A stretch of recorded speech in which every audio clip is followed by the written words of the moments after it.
Being an African American male in Los Angeles, California has always been an experience that is both risky as well as exciting.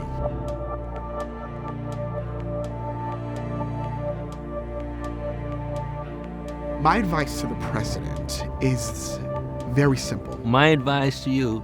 My advice to him would be promises made on both sides, frankly, have been empty. My political involvement is very recent. I am a Democrat. I'm thinking about changing my status to independent, though.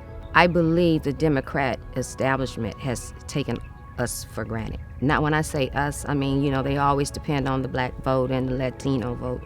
But when I look around my normal surroundings, and they've been in power for a long time, locally, state, and if a president comes in again, I haven't seen any benefit from it, and I'm sure it's a lot of people that would agree with that.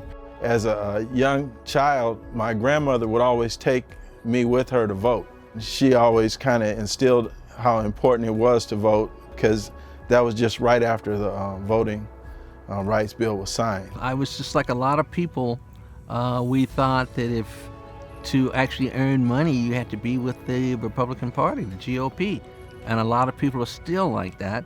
And I was a diehard Republican, but the last Republican that I voted for was Ronald Reagan. Right now, I'm a student athlete still at Cal State Long Beach, and I'm in my last semester, so I'm about to enter the job market. Right now, I feel like it affects me more than ever because of the economy, and it's almost nerve-wracking to know that the economy that I'm stepping into fresh out of college is not what I predicted. It's not what a lot of people predicted, but due to the pandemic and other circumstances, it's going to be tough. We need more jobs, we need housing, we want to be inclusion, and when we go look for a job, we're not, red-lined out of that because they can read our name. I mean, you understand what I'm saying? Some of the things that have kept us down, some of the things that have kept us where we're not playing on an even playing field, it's something as simple as the median income.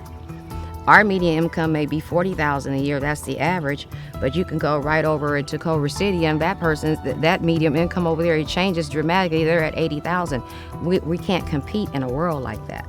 Black Americans have made a lot of social and economic gains over the past half century, but the disparities are still so great.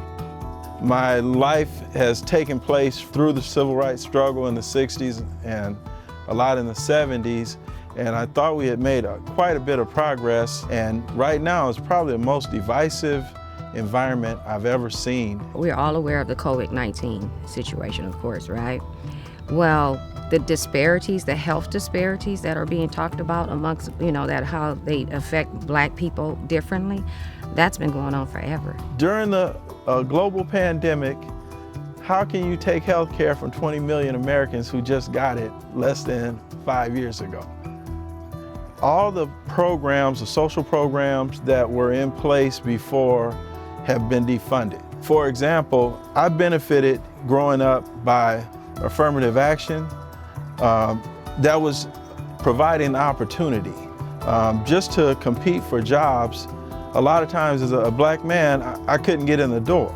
America's original sin is still very much alive and well, and that's racism. The racism is big, okay?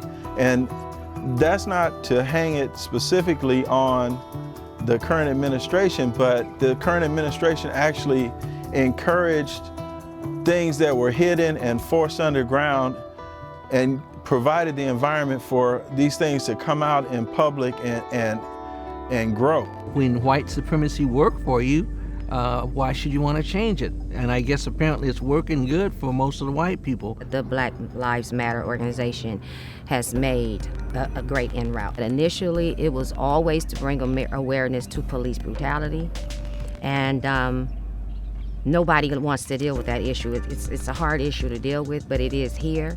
And then it took the George Floyd incident, which was horrendous to happen for all of the world to see at one time. And now, people are a part of it, even Breonna Taylor. You know, that happened prior to him, but you heard a little bit, then it went away. It was able to come back alive again because of George Floyd, and God rest his soul. But we have a lot more work to do. With the police killing innocent black men, a lot of times that police are wrong and they have to be held accountable. Right now, there's no accountability whatsoever, and you're seeing what's happening. It's escalating, and sooner or later, the frustration is going to boil over. I, Barack Hussein Obama, do solemnly swear that I will faithfully. On the heels of the first election of the first black president of the United States, Barack Obama, I was reminded in 2014, on August 9th, when Michael Brown was killed in Ferguson, Missouri, just how fragile my life is. I look at my vote as a form of resistance that actually is tied to my protest. Black Americans are not a monolith. We have very different experiences, ideologies, backgrounds, socioeconomic and otherwise. Almost every time some politician offers that they're doing something for the black community, it always ends up with some prison reform. All of us are not criminals. For the next president, please have the interests of the people at heart. That's what the president of the United States should be.